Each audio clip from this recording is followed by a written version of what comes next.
Patris et Filii et Spiritus Sancti.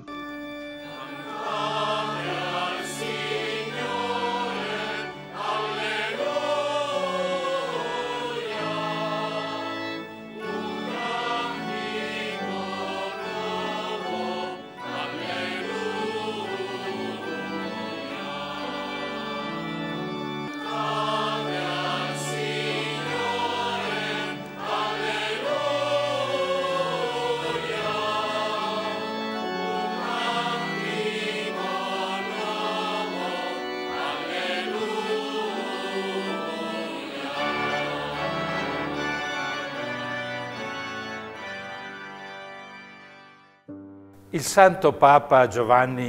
saint pape Jean XXIII a dit de lui qu'il était convaincu que l'on pouvait conquérir le monde par la charité. Stare il mondo con la carità. Un altro santo papa, Giovanni Paolo II. Un autre saint pape, Jean-Paul II, le présentant au monde comme saint, l'a défini le stratège de la charité. Lo stratega della carità. Una geniale e meravigliosa espressione della carità. Une expression géniale et merveilleuse de la charité chrétienne. De son côté, Don Orione, plus simplement, se définissait et se considérait le porteur de Dieu, l'âne de la divine providence. Divina Provvidenza. Vi condurrò sui passi di San Luigi Orione. Je vous conduirai sur les pas de Saint Louis Orione à travers des lieux, des faits et des pensées qui nous feront connaître l'homme et le saint de la charité. Faranno conoscere l'uomo e il santo della carità.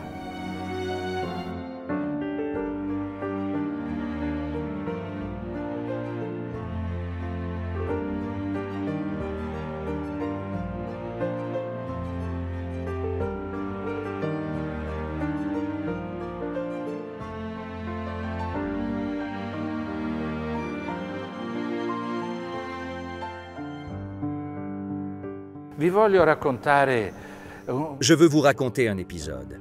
La maman était enceinte, en 1872, et allait dire le chapelet près d'un chapiteau d'une cour, avec d'autres personnes de la classe populaire de Pontecurone. Il arriva qu'elles apportassent des fleurs. Le mois de mai terminé, juin était avancé avec sa chaleur, mais une rose ne se fanait pas. Qu'est-ce que cela signifie ? À qui appartient cette rose? Elles interpellèrent le curé. Il est clair que la Vierge Marie veut faire une grande grâce à Pontecurone. Nous sommes à la maison natale de Saint Louis Orione à Pontecurone.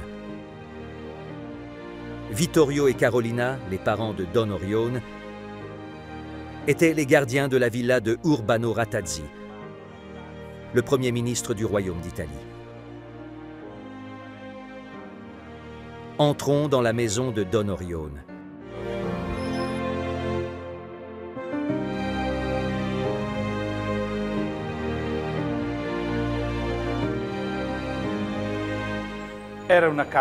C'était une maison simple. C'était une maison rustique destinée aux gardiens de la villa d'Urbano Ratazzi.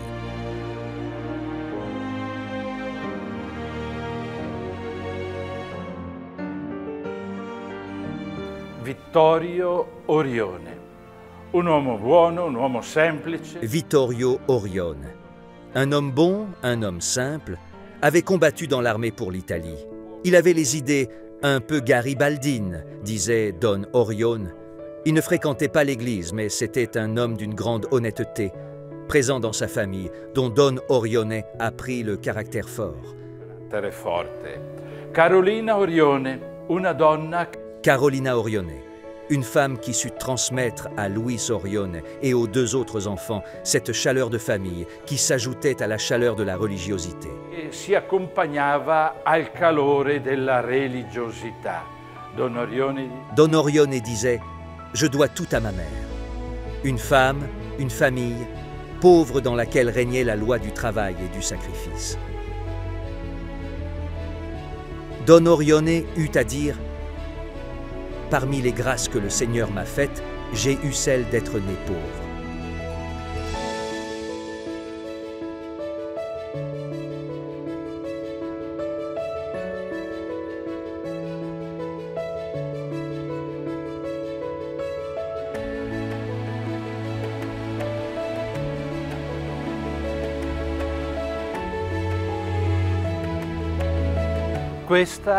C'est l'église de Santa Maria de l'Assomption où il a été baptisé. Entrons. C'est au baptistère qu'eut lieu la deuxième grande naissance, la naissance comme fils de Dieu. Il naquit le 23 juin 1872, fut baptisé le lendemain 24 juin.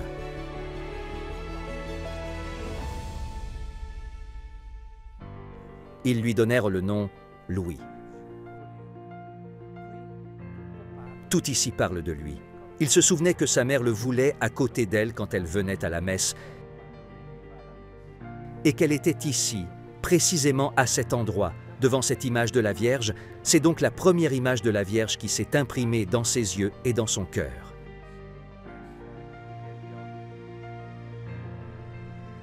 Lorsque des années plus tard, le jeune séminariste Louis Orione commença à émerger par la sainteté et la générosité dans la pratique du bien, les gens de Pontecuron commencèrent à dire « Voici la grâce annoncée par la rose non fanée à la naissance de Louis Orione. » Avvenne che in un venerdì di Quaresima, Il arriva qu'un vendredi de carême, le séminariste Louis Orione, alors qu'il était ici pour accomplir ses tâches de nettoyage, de gardien et de sacristain de la cathédrale de Tortona, vit entrer par la porte un jeune garçon avec un visage triste. un ragazzo con la faccia a terra, Celui-ci alla s'asseoir sur une chaise avec l'air découragé. Comme à son habitude, il s'approcha de lui et le salua. « Que se passe-t-il? Pourquoi pleures-tu? Ils m'ont chassé du catéchisme. Hé, qui sait ce que tu as pu faire? Non, moi je ne retourne plus au catéchisme. Le prêtre ne m'aime pas. Et le séminariste. Et si moi je te faisais un peu de catéchisme? Ce garçon, par le simple fait qu'il s'était intéressé, s'était déjà ouvert et fit signe que oui.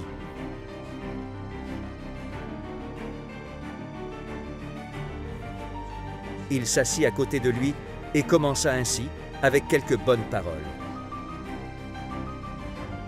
À la fin, le rappelait par la suite Don Orione, il lui donna une médaille et une caroube et le congédia en disant « Si tu connais d'autres Barabbas comme toi, d'autres garçons qui ne vont pas au catéchisme, viens avec eux aussi. » Ce garçon, Mario Ivaldi, est revenu avec d'autres garçons. tornò con altri ragazzi. Come sede avevano la Ils avaient comme siège la petite chambre près de la voûte de la cathédrale où habitait Don Orione. Comme lieu de prière, ils avaient la cathédrale et ils avaient une image de la Vierge du Bon Conseil.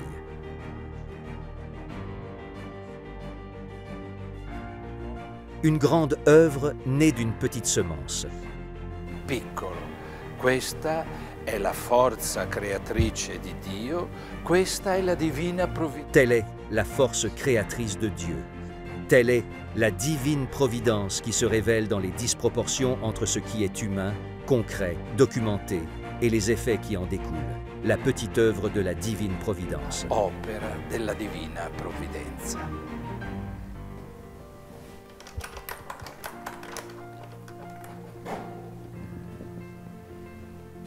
Don Orione incontra Don Orione rencontre Mario Ivaldi.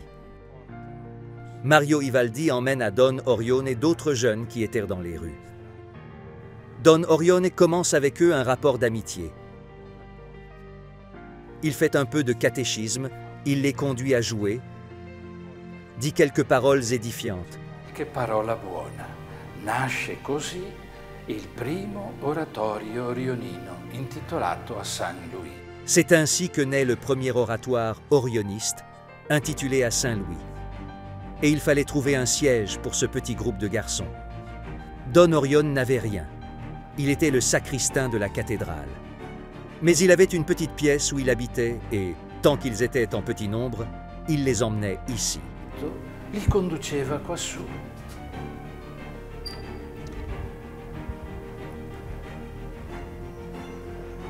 Qui cominciò a radunare i primi ragazzi per un momento. Là, il a commencé à rassembler les premiers enfants pour un moment de catéchisme, d'éducation, et puis, où jouait-il?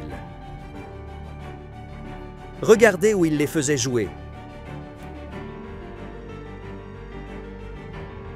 Ici, il y avait, comme dans toutes les églises, un grand dépôt, statues, vieux bancs, tapis, une confusion, mais un jardin, le plus approprié pour les jeux des garçons. Il più adatto per i giochi dei ragazzi. Ora lo troviamo. Maintenant, nous le trouvons presque complètement libre. Mais autrefois, c'était un cadre fantastique pour l'imagination des garçons, pour leur créativité de jeu. La loro creatività di gioco.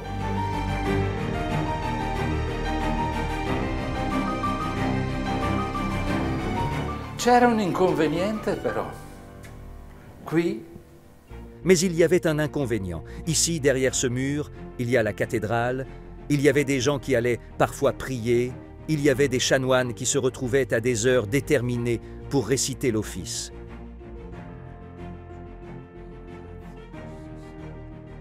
Et les garçons, vous savez, pour autant que Don Orione recommandait de ne pas le faire, faisaient du bruit, jouaient, couraient.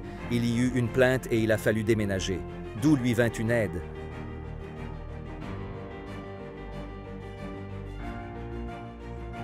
De l'évêque. Ceci était le milieu dans lequel vivait le séminariste Don Orione. Mais il y a encore une chose à voir. da vedere. Qui c'è una finestrella Voici une fenêtre qui donne sur la nef de la cathédrale. del Duomo. E Don Orione saliva questa finestrella sia per... Et Don Orione montait à cette petite fenêtre, soit pour jeter un regard sur ce qui se passait, mais surtout le soir, pour prier, parce que devant, il y avait l'autel avec le Saint-Sacrement, et ici, il faisait l'adoration. Santissimo Sacramento. E lui faceva adorazione qui.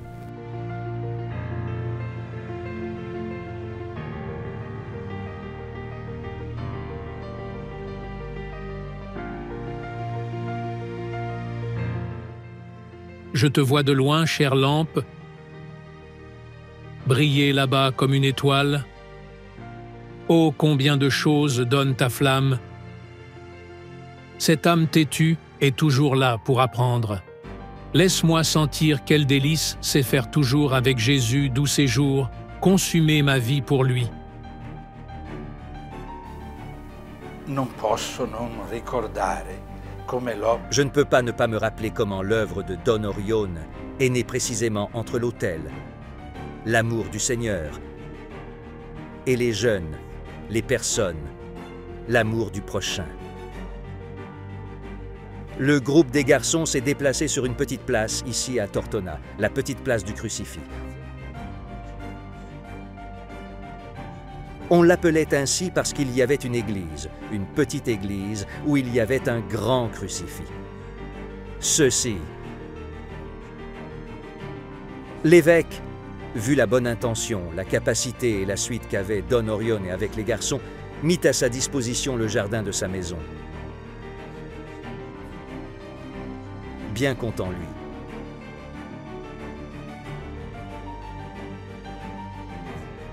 Et aussi sa vieille maman, même avec regret, de continuer à cultiver des garçons au lieu des fleurs. Parce évidemment les fleurs et les plantes disparurent après 2 récréations.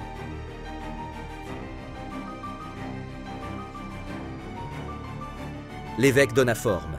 Il assuma personnellement cette initiative. Et il décida l'inauguration de l'oratoire Saint-Louis, tout dans la petitesse mais aussi dans la solennité. Cette solennité des œuvres de Dieu qui fleurissent ensuite et qui continuent leur chemin.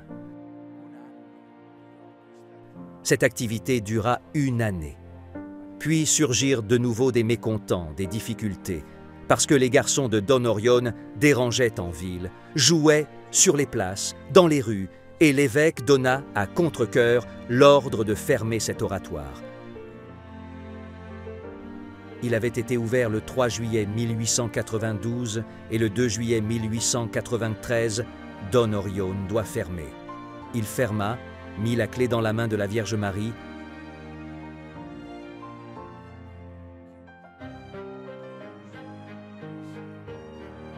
presque pour dire « pense-y ». Moi, je ne peux plus, et il monta ici. J'avais les larmes au cœur. Et il dit « Je me suis agenouillé devant cette fenêtre, en regardant vers le bas dans la cour. Théâtre de tant de bien, de tant de jeux, de tant de joie.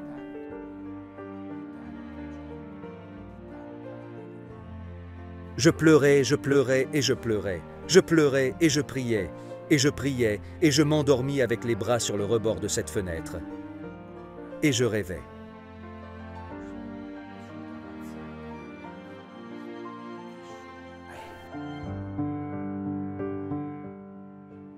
Je vis au sommet du peuplier, au milieu de la cour, je vis la Sainte Vierge. Elle était d'une beauté indescriptible, vêtue d'une robe blanche, ceinte au flanc d'une ceinture bleue céleste, avec un manteau bleu qui descendait des épaules, et je la regardais. Et je commençais à sentir la consolation. Voici, pendant ce temps, le manteau au beau bleu commence à s'élargir. L'arbre disparaît, les maisons autour disparaissent comme par enchantement. Et le manteau s'élargissait, s'élargissait. De sorte qu'on ne distinguait plus les frontières. Au lieu du ciel, le manteau bleu de la Vierge prend le relais. Et voici, sous le manteau, de nombreux garçons qui jouaient et s'amusaient. Et puis une grande multitude de toutes les couleurs que je ne connaissais pas.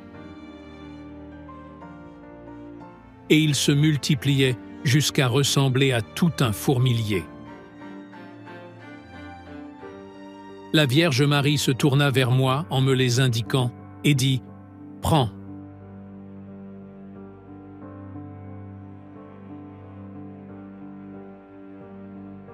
Ce rêve, éveillé, je l'ai toujours considéré comme la prophétie de la Vierge sur notre petite œuvre de la divine providence.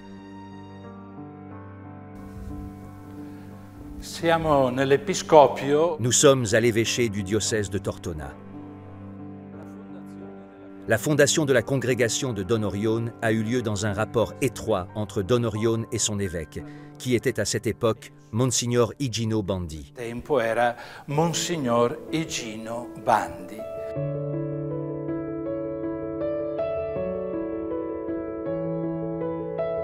Sono davanti al primo collegetto di Don Orione. Je suis devant le premier collège de Don Orione. Le 3 juillet 1893, Don Orione dut fermer l'oratoire. Et pendant l'été naquit une idée, une inspiration. Donner une maison, donner une école et un avenir à tant de jeunes comme ceux de l'oratoire qui ne pouvaient pas se préparer dignement à l'avenir. Ouvrir un collège, il était chez l'évêque. Il est venu ici et lui a demandé sa bénédiction. Après avoir exposé son intention, l'évêque lui dit « Je te donne toutes les bénédictions que tu veux. Mais ne viens pas demander de l'argent parce que le diocèse est pauvre. Nous construisons un nouveau séminaire. » Non, non, non, non. La bénédiction de l'évêque suffit, puis la divine providence y pense. Et il sortit. Et il se mit immédiatement à chercher la maison pour le collège. Il se dirigea vers le quartier San Bernardino.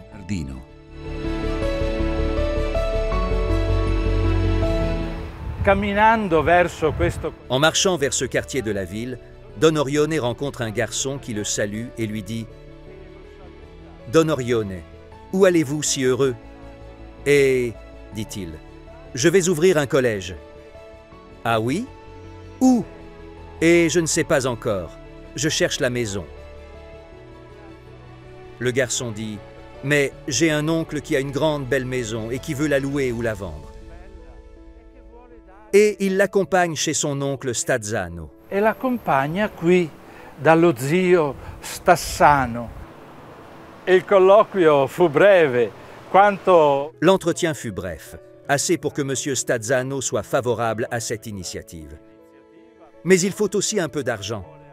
« Et combien faut-il » demanda ce séminariste. « Et au moins 400 lires pour la location d'1 an. La Providence pourvoira, et la Providence pourvut. » Après avoir salué M. Stazzano, il revint vers Tortona. Arrivé à 200 mètres, là où se trouve le pont sur l'Ossona, il rencontra une dame. Une vieille dame qu'il connaissait, et elle aussi surprise de voir ce séminariste. « Et je vais ouvrir un collège. J'ouvre un collège. »« Ah oui? Et où ?»« Ici, à San Bernardino, il y a déjà la maison. J'aurai un neveu à y envoyer pour étudier. Si je vous donne 400 lires, vous me le gardez pour tout le lycée? » ?»« Mais bien sûr, madame. » Quand il entendit ce nombre, 400 lires, il comprit que la Providence était avec lui. La maison était louée, l'argent était là, la bénédiction de l'évêque aussi.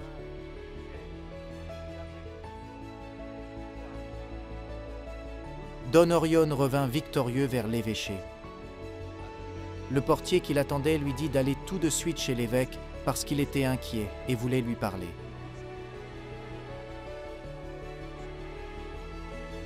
L'évêque, avant même qu'Orione n'ouvre la bouche, lui dit « Non, non, non, non, je retire la bénédiction. Rien, pas de collège, tu auras des dettes et moi je serai responsable. Tu es encore séminariste. » Un voile de tristesse s'abattit sur Don Orione, qui resta la tête baissée. Puis l'évêque lui demanda « Pourquoi tu ne me dis rien, Excellence ?» « C'est que j'avais déjà trouvé la maison et j'ai aussi trouvé l'argent pour payer le loyer la première année. »« Ah oui, je te redonne ma bénédiction. » Et il fit une grande bénédiction sur la tête de ce séminariste.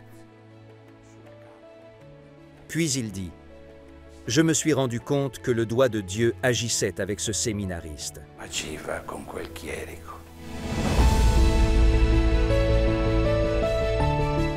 Le 15 octobre 1893 s'ouvrit à Tortona le collège San Bernardino.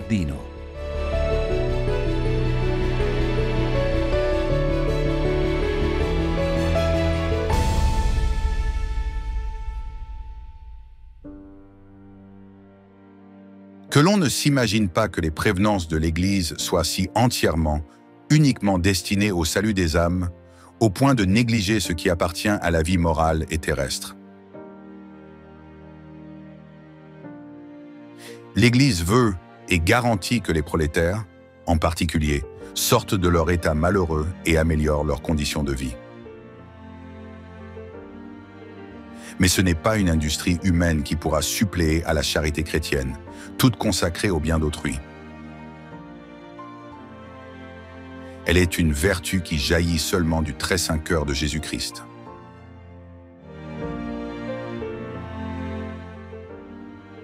Louis Orione était au séminaire quand, en 1891, le pape Léon X publia l'encyclique Rerum Novarum. Il se sentit concerné par son slogan « Hors de la sacristie » et par la ferveur des activités sociales au bénéfice des pauvres et du peuple humble.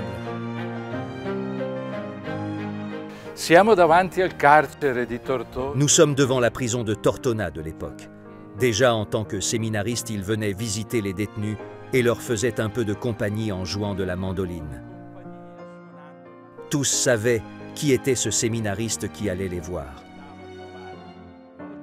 Mais au-delà de cette activité plutôt personnelle, il s'inscrit déjà en tant que séminariste à la Société de San Marziano d'entraide ouvrier. C'était une forme de solidarité avec des activités en faveur des ouvriers. Et puis lui-même se souvient qu'avec le séminariste Lorenzo Perosi, son camarade de même âge et compagnon de séminaire, il allait dans une zone où il y avait des baraquements, des gens très pauvres et nécessiteux de tout, là aussi pour apporter de l'aide avec la Société San Vincenzo.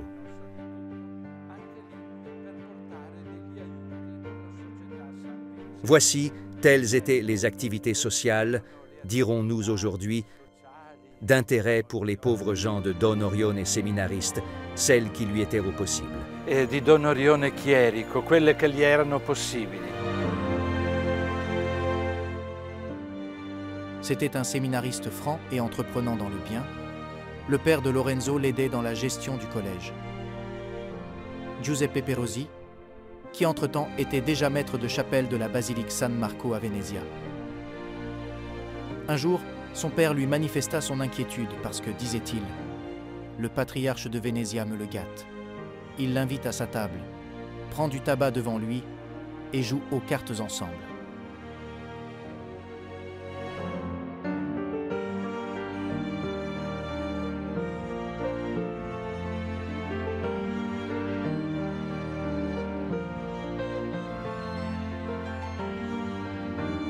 Don Orione, sollecitato da questo papà preoccupato, prende carta e penna e scrive al patriarca. Don Orione, sollicité par ce père inquiet, prend papier et stylo et écrit au patriarche de Venezia, ou par des mots quoique bien choisis, délicats. Au fond, il lui disait de faire attention de ne pas mettre sur un mauvais chemin ce talentueux. La chose s'arrêta là. Mais ensuite, après plusieurs années, lors de la première audience que Don Orione eut du pape Pie X, le premier geste, après la salutation, fut d'ouvrir le bréviaire. Don Orione se sentit gelé. C'était cette célèbre lettre qu'il avait écrite. Le pape le regarda et lui dit « Bien, bien. Un peu d'humilité fait aussi du bien au pape. » E gli disse, bene, bene, un po' di umiltà fa bene anche al Papa. 13 aprile 1800. 13 avril 1895. Don Orione n'a pas encore 23 ans. Ici, dans la chapelle de l'évêché de Tortona, il est ordonné prêtre par Mgr Higino Bandi. Luis Orione était déjà le père de la nombreuse famille du collège Santa Chiara et, merveille, le jour où l'évêque lui a donné la consécration sacerdotale, il a donné l'habit de petit séminariste à 6 de ses enfants du collège qui désiraient devenir prêtres comme Don Orione.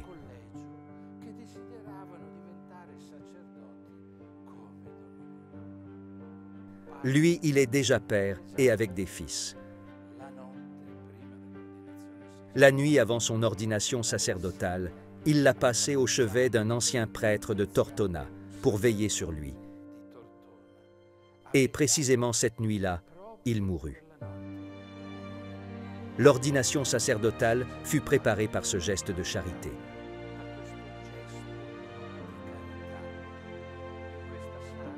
Dans cette salle qui était le bureau où l'évêque recevait, eut lieu un célèbre entretien décisif pour l'avenir du cheminement de Don Orione et de sa congrégation. Cammino di Don Orione e della sua congregazione.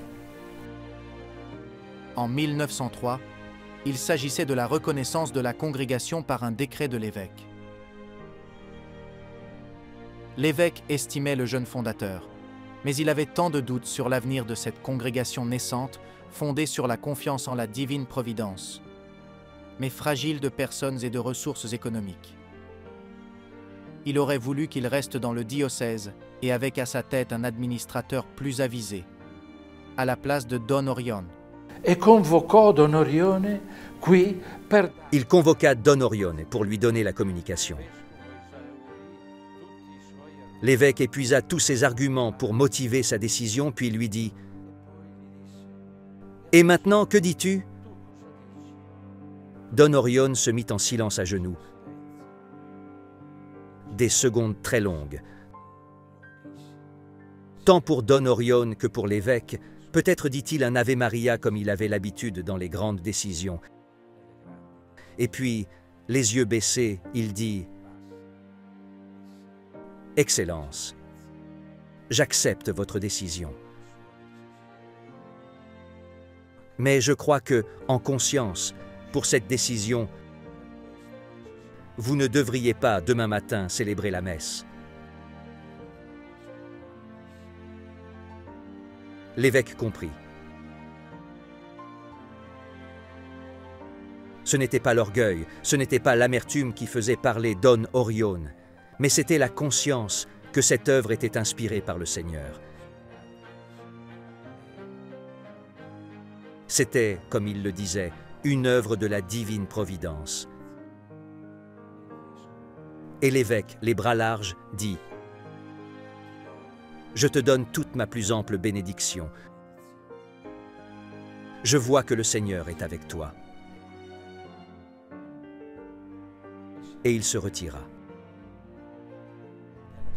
Dans la même matinée, l'évêque fit parvenir un message à la maison de Don Orione dans lequel il disait « Présente-moi le plus tôt possible les statuts de la congrégation, car j'entends l'approuver le plus rapidement possible. » Quanto prima approvarla.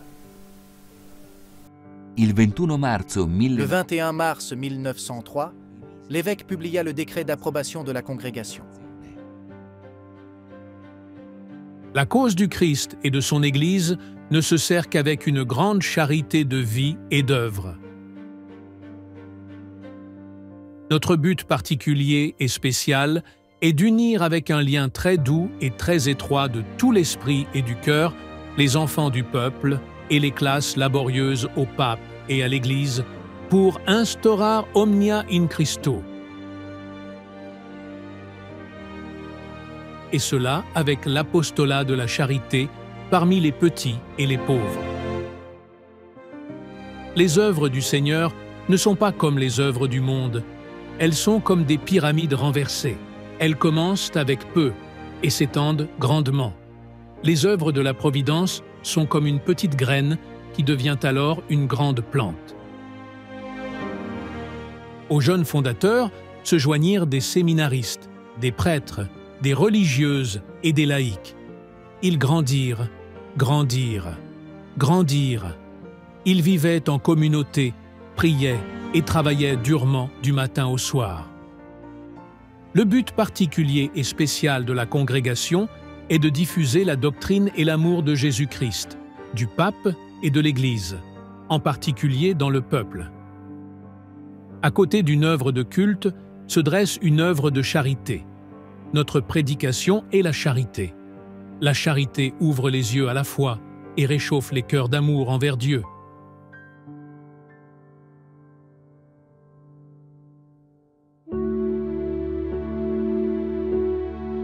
Les âmes, ne savoir voir et aimer dans le monde que les âmes de nos frères, âmes de petits, âmes de pauvres, âmes de pécheurs, âmes de justes, âmes de égarés, âmes de pénitents, âmes de rebelles à la volonté de Dieu, âmes de rebelles à la Sainte Église du Christ, âmes de fils dégénérés, âmes égarées qui cherchent un chemin, âmes souffrantes qui cherchent un refuge ou une parole de piété. Toutes sont aimées par le Christ. Pour toutes le Christ est mort. Toutes le Christ veut les sauver dans ses bras et sur son cœur transpercé. Notre vie et toute notre congrégation doit être un cantique et en même temps un holocauste de fraternité universelle dans le Christ.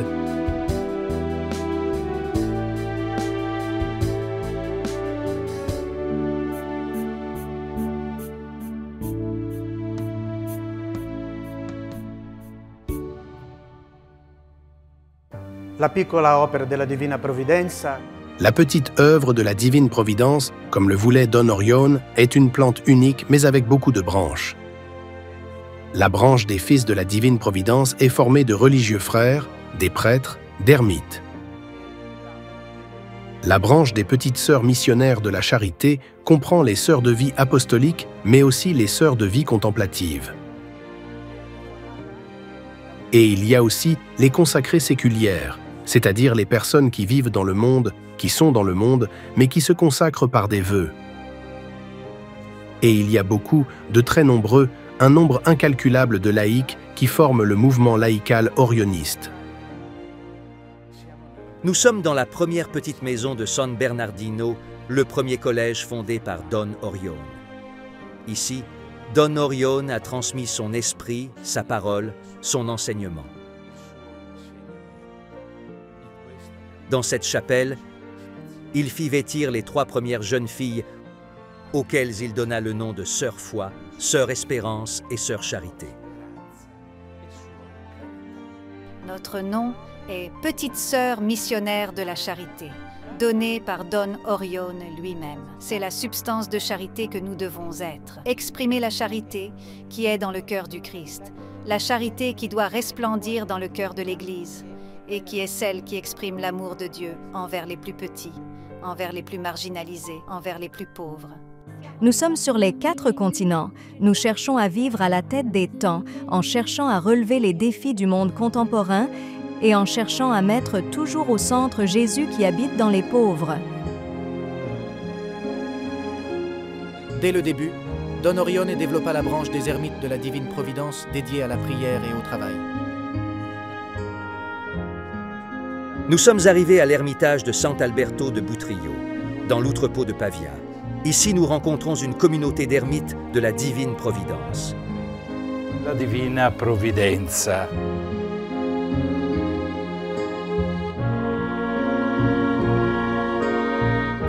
Questo saio indica... Cet habit indique l'appartenance à une petite famille voulue par Don Orione, les ermites de la Divine Providence.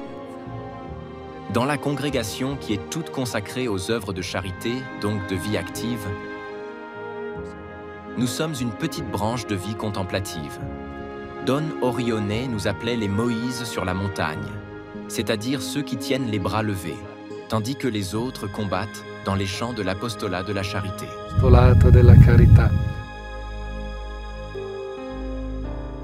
Dans la petite œuvre de la Divine Providence, Don Orione constitua une branche de sœurs toutes aveugles qui font de leur handicap une condition favorable à l'union avec Dieu. Ce sont les sœurs sacramentines, adoratrices, non-voyantes. Notre mission principale est la prière et l'adoration eucharistique. Don Orione disait que nous sommes le four de la charité. Et puis, je veux ajouter aussi la phrase que Mère Maria Tarsisia disait toujours, « De son agenouilloir, l'adoration peut atteindre tous les points de la terre. » Nous offrons la vue pour les frères qui ne connaissent pas la vérité, qui serait Jésus la vérité. Nous disons que la clôture, nous l'avons déjà dans les yeux parce que nous ne voyons pas.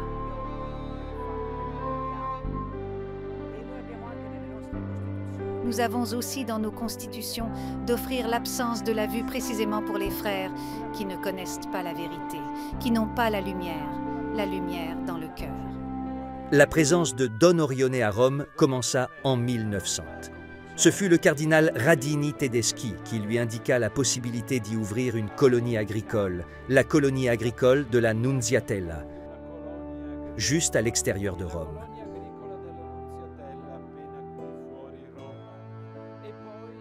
Puis, il fut appelé à diriger la colonie de Santa Maria del Perpetuo Soccorso,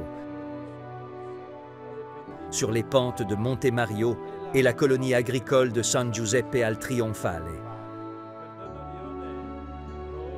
Pour Don Orione, Rome, Saint-Pierre, le pape était beaucoup plus qu'un centre affectif. C'était le centre de sa spiritualité. Porter au Christ signifiait porter à l'Église, porter et unifier l'Église autour du pape.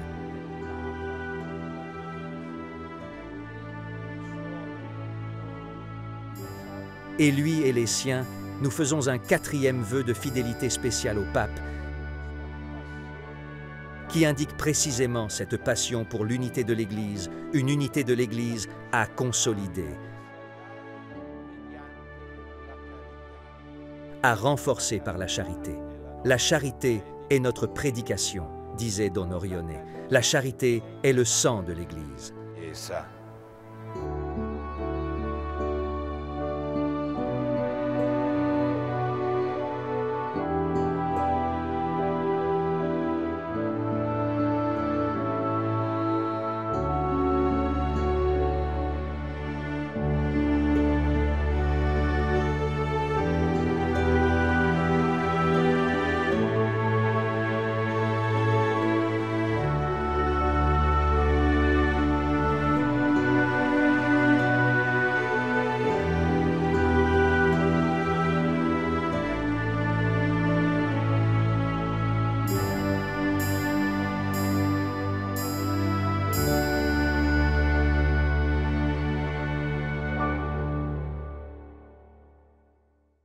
Sant'Anna dei Palafrenieri.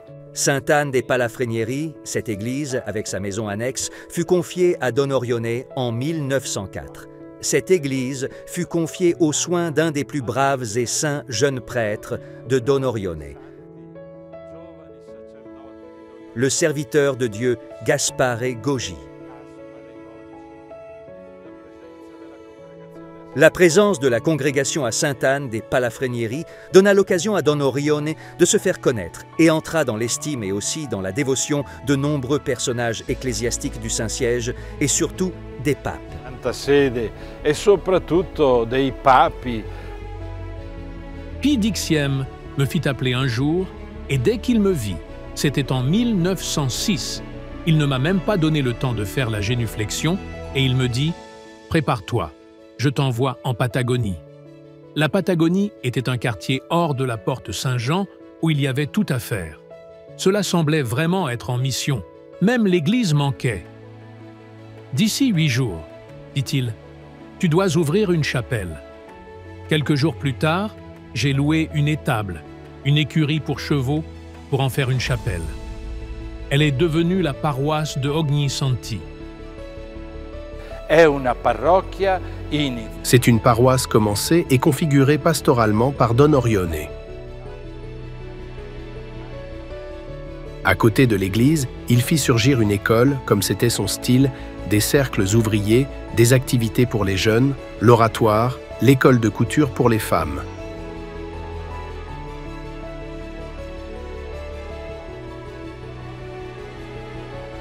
Avec l'élévation morale, il voulait l'élévation civile. Telle était sa pastorale. Pastorale.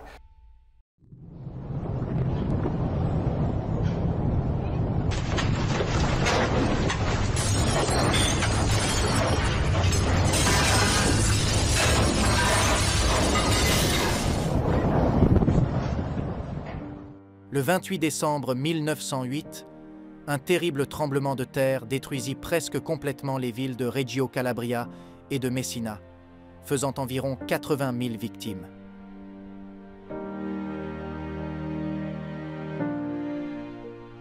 Don Orione accourut à Reggio Calabria et à Messina, fournissant une œuvre de secours en particulier parmi les orphelins et devenant animateur et coordinateur de la reconstruction catholique et civile.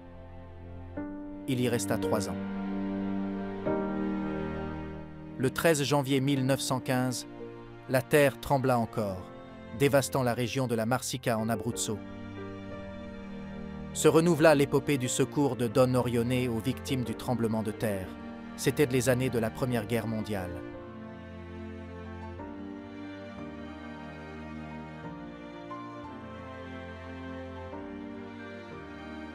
Un de ces matins gris et glacés, après une nuit sans sommeil, j'assistais à une scène très étrange.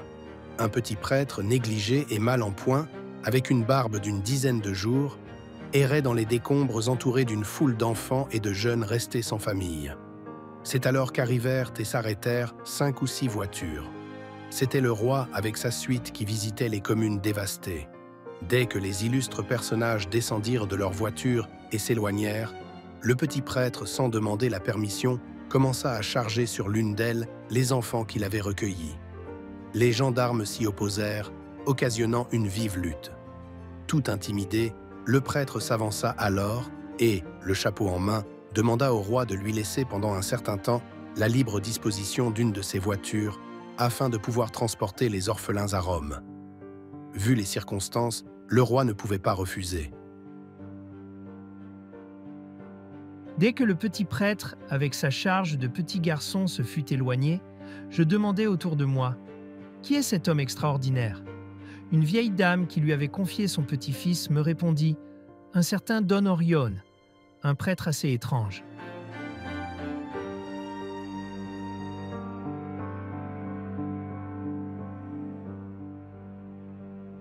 Le zèle missionnaire de Don Orione s'étend, dès 1914, en Amérique latine, au Brésil, puis en Palestine, en Argentine, en Pologne, à Rhodes, en Uruguay, aux États-Unis d'Amérique, en Angleterre.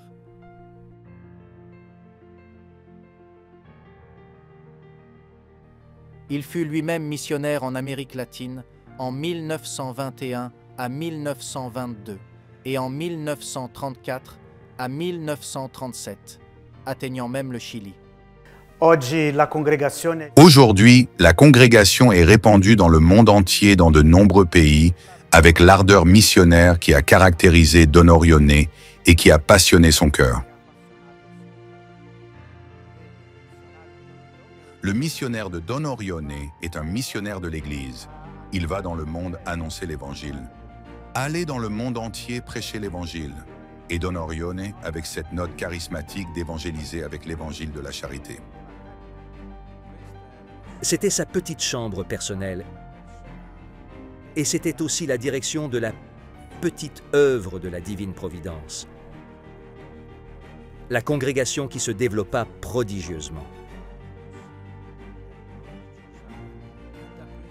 De ces petites tables, combien de lettres liées sont parties? Combien de messages, combien de relations tissées par Don Orione? Combien de projets?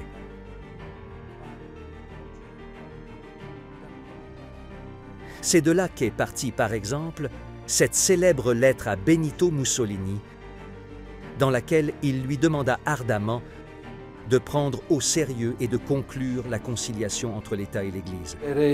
La conciliazione tra Stato e Chiesa. Je suis prêtre, humble fils de l'Église, et je me sens italien et citoyen non lâche. Je pense que votre Excellence, si vous le voulez, pouvez, avec l'aide divine, finir l'amer et funeste désaccord qui est entre l'Église et l'État. Trouver une base raisonnable et proposer une solution. Et quelle force, quels avantages retireraient l'Italie d'une réconciliation? Faites-le, Excellence, et toutes les bénédictions de Dieu, les bénédictions et les applaudissements du monde chrétien et laïque suivront, et vous aurez écrit l'une des plus belles pages de l'histoire. Da qui partì la lettera al ministro delle Finanze. C'est de là qu'est partie la lettre adressée au ministre des Finances, Guido Young, lorsqu'il lui a proposé une plus grande justice sociale dans les systèmes économiques afin que les pauvres puissent eux aussi avoir dignité, travail et soutien. Potesse avere dignità, lavoro e sostegno. Da qui partirono. De là partent des écrits qui font désormais partie de l'histoire. Cette proclamation aux travailleurs, aux travailleuses des rizières, dans laquelle il proposait non seulement la revendication sociale des droits et du travail, qu'il soutenait par une revue, mais proposait de cultiver l'esprit. Le premier bien et la première justice pour l'homme est d'être fils de Dieu. Giustizia per l'uomo, essere figlio di Dio. Encouragé par le pape Léon XIII, il mit dans les constitutions l'engagement œcuménique de travailler et se sacrifier pour obtenir l'union des églises séparées. Au temps du modernisme, qui menaçait la fidélité et l'unité de l'Église, il se prodigua avec la charité plus que par le syllogisme pour coudre déchirures et blessures. Voilà ce qu'Ernesto Buonaiuti, historien du christianisme, a dit de lui.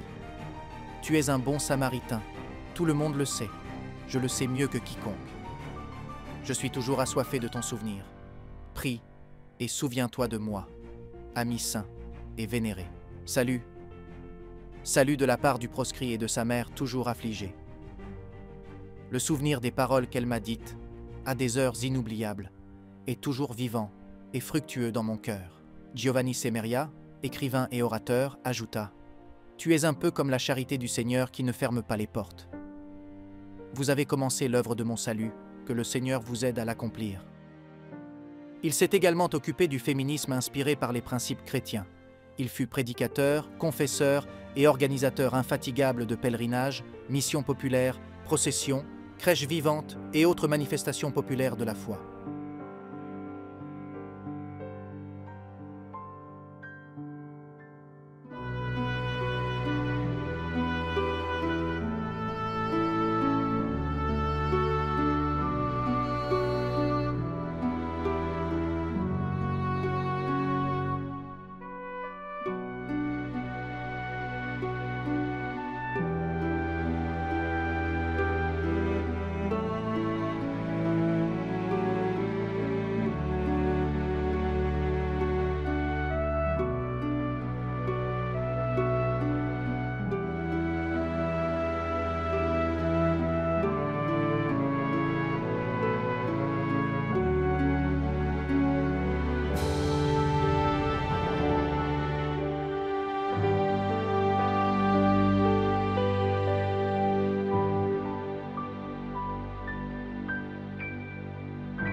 un messaggio di amore evangelico, non di servizio sociale soltanto, di amore evangelico. C'est un message d'amour évangélique, pas seulement de service social, d'amour évangélique, de charité évangélique.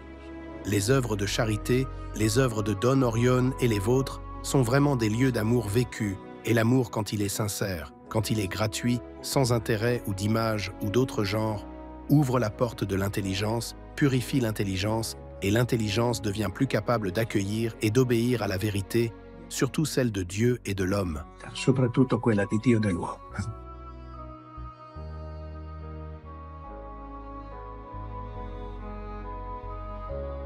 La Santa Madonna ci conforti e benedica. E benedetti siate tutti, o fratelli, siate sempre benedetti. Ave Maria. Sa dévotion était filiale, pleine de confiance. Il construisait le sanctuaire et il n'y avait pas d'argent pour payer les ouvriers. Pendant une messe, il regarda la niche de la statue de la Vierge et pria ainsi. Vierge Marie, paie-moi un peu de loyer. Depuis de nombreuses années, tu occupes son espace. Tu sais que j'en ai tellement besoin. Alla fine della celebrazione À la fin de la célébration, il est retourné dans la sacristie et a été immédiatement suivi par deux dames. Don Orione, prenez pour vos pauvres. Et elles lui ont remis une enveloppe. C'était une somme considérable. Et Don Orione commenta. C'est la divine providence, c'est la Vierge de la divine providence qui fait ses sanctuaires et qui fait avancer la petite œuvre. Nous sommes au sanctuaire de la Vierge de la Garde. 1917 est une date qui nous ramène à la Première Guerre mondiale. La guerre qui ne finissait pas, la pauvreté qui faisait rage dans les familles. Don Orione ici, à Tortona, se fait l'interprète de ce mécontentement. Il anime, parmi les gens, surtout du quartier San Bernardino de Tortona, l'idée d'un vœu à la Vierge. Il ne reste plus qu'à nous confier à la Vierge, à sa providence. Nous demandons que cette guerre termine. Le vœu fut fait. La libération. La guerre prit fin le 4 novembre 1918 et le vœu avait été fait le 29 août précédent. Le miracle de la Vierge. Mais il y avait une extrême pauvreté à Tortona. Et la pauvreté toucha les extrêmes en Italie. L'émigration était très forte. Eh bien, presque comme un défi à l'histoire, dans les conditions de cette époque, commença et se termina en 3 ans ce grand sanctuaire de Notre-Dame de la Garde.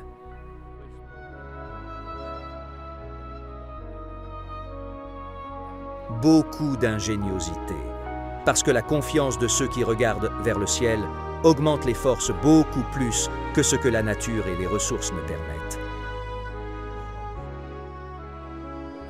Ce sanctuaire fut construit par les séminaristes et les prêtres de Don Orione.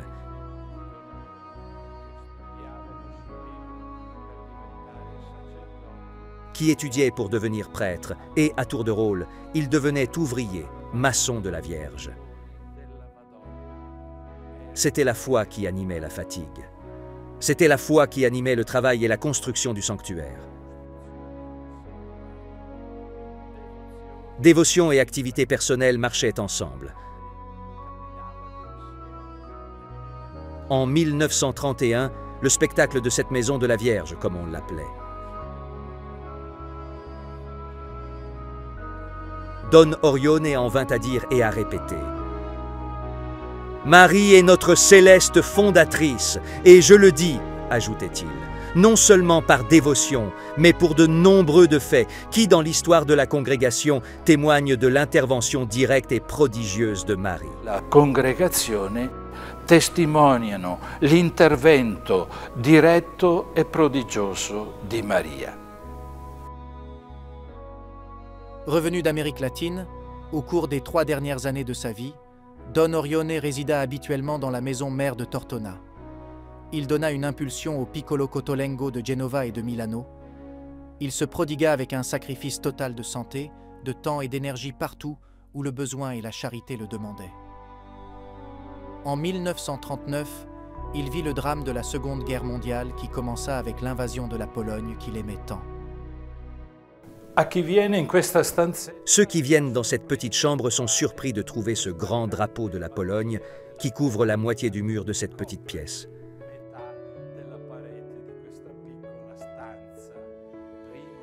Le 1er septembre 1939, la Seconde Guerre mondiale commença avec l'invasion des troupes nazistes de Pologne.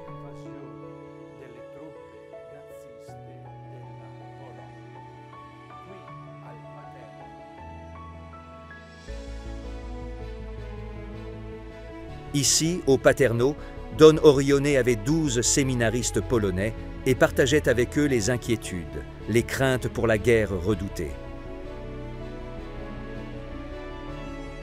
Don Orione organisa une célébration au sanctuaire Notre-Dame de la Garde pour prier pour la paix et pour la Pologne.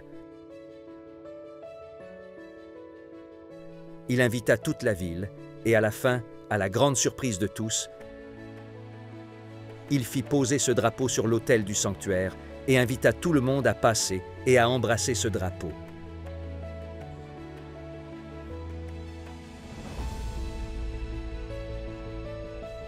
Ce fut un signe de foi et un signe courageux, un geste qui impressionna.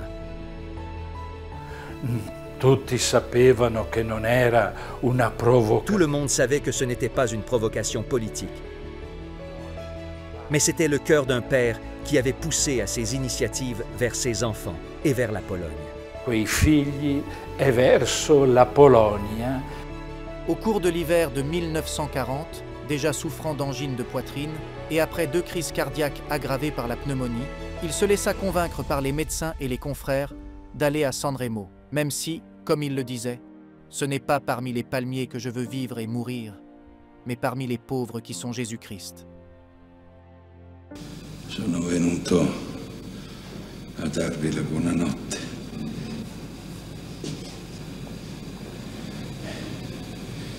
E sono venuto anche a salutarvi, perché a Dio piacendo domani dovrò partire, per poco o per molto, non so,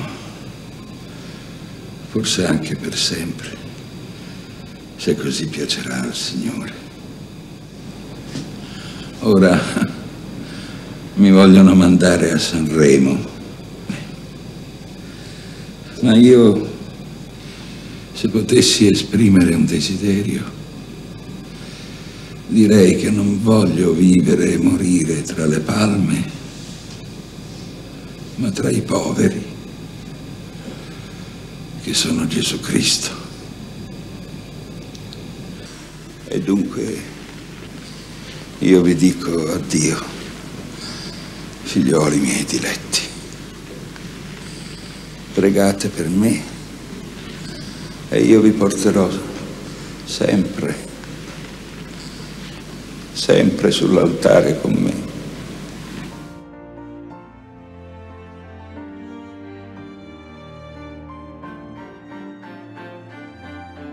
Le 9 mars 1940, il quitte Tortona pour San Remo.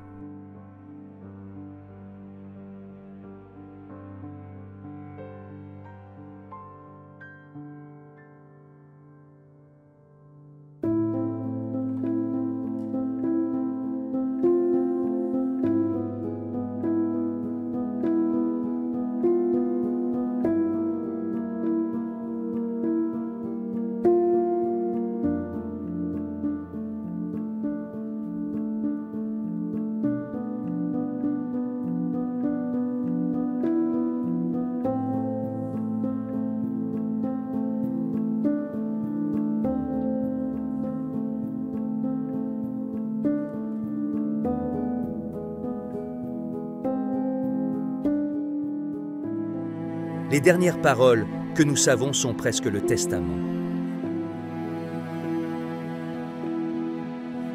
il répéta par 2 fois « Jésus, Jésus ». Et puis encore « Jésus, Jésus, je vais ».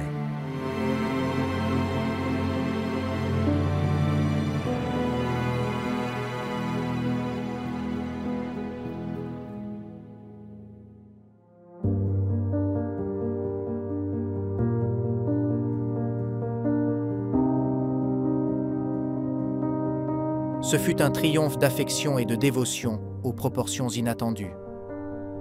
Sa dépouille, disputée par la dévotion de nombreux dévots, fut voulue dans un long itinéraire recevant de solennels honneurs civils et religieux dans de nombreuses villes et villages, de Sanremo à Genova, à Alessandria, Pavia, Milano, jusqu'à Tortona, où elle fut enterrée dans la crypte du sanctuaire Notre-Dame de la Garde. L'Italie en fut impressionnée.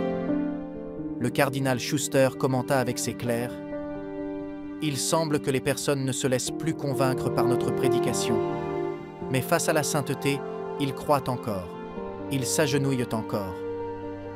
Si un saint, vivant ou mort, passe, tous accourent à son passage. Vous vous souvenez des foules autour du cercueil de Don Orione ?